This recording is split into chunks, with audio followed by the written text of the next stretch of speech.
देखा जाए तो हमारे शिव जी की महिमा का बखान बड़े अतिशयोक्ति अलंकार के साथ किया जाता है और उसमें जितने भी छोटे से बड़े लेकर के देवताओं पे जो कामड़ चढ़ाई जाती है तो उनका एक महत्व होता है। जिस मंदिर में जो गंगा जल चढ़ाया जाता है बंधुओं, तो उस देवता की शक्ति फिर दूनी चार चौगुनी होती जाती है और धन्य है वो हमारे कामड़ वाले भैया। बड़े बड़े भाग्य की बात होती है उनके लिए जो उनको उनके माता पिता कावड़ लाने के लिए अनुमति देते हैं।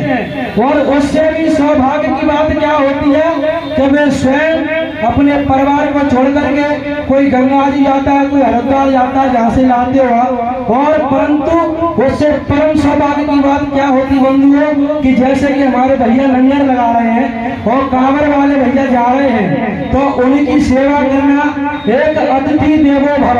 हमारे आर्यावर्त भारत में एक बात कही है कि अतिथि देवो भव, कि हमेशा सम्मान करना चाहिए। इसमें कभी कभी भी जाति पाति नहीं देखना चाहिए। हमारे मध्य प्रदेश के युवा बाबा हैं बागेश्वर धाम सरकार, उनका एक ही उद्देश्य है पूरे भारत का कि जात पात की करो विदाई और हम सब हिंदू भाई भाई। और मैं तुम्हें समाज की कुरीतियों की तरफ लेके चलता हूँ।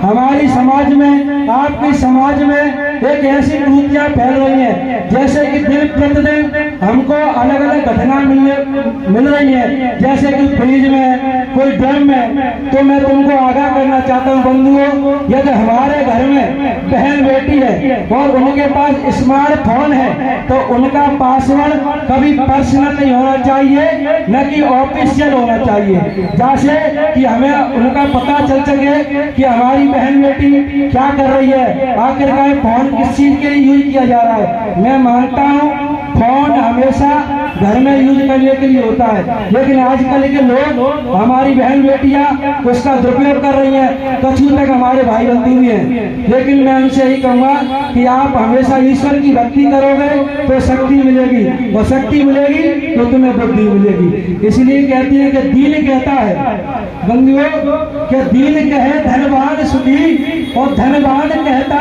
सुख धनवान कहे सुख राजा को भारी, और राजा कहता महाराज सुखी, और महाराज कहे सुख विष्णु को भारी। लेकिन विष्णु क्या कहते हैं, मुझे सुख नहीं है। मैं कहता हूँ कि तुलसीदास मन विचार कहे कि हर नाम बिना सब जीव दुखारी।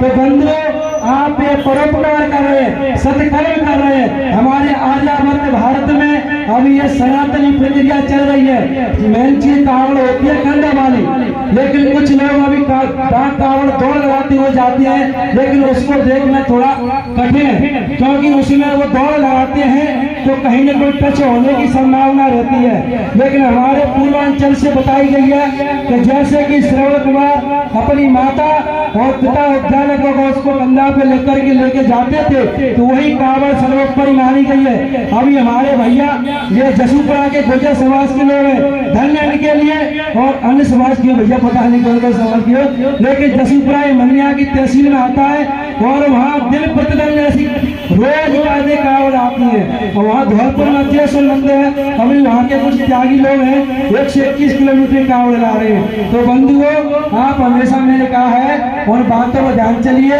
और शक्ति और समृद्ध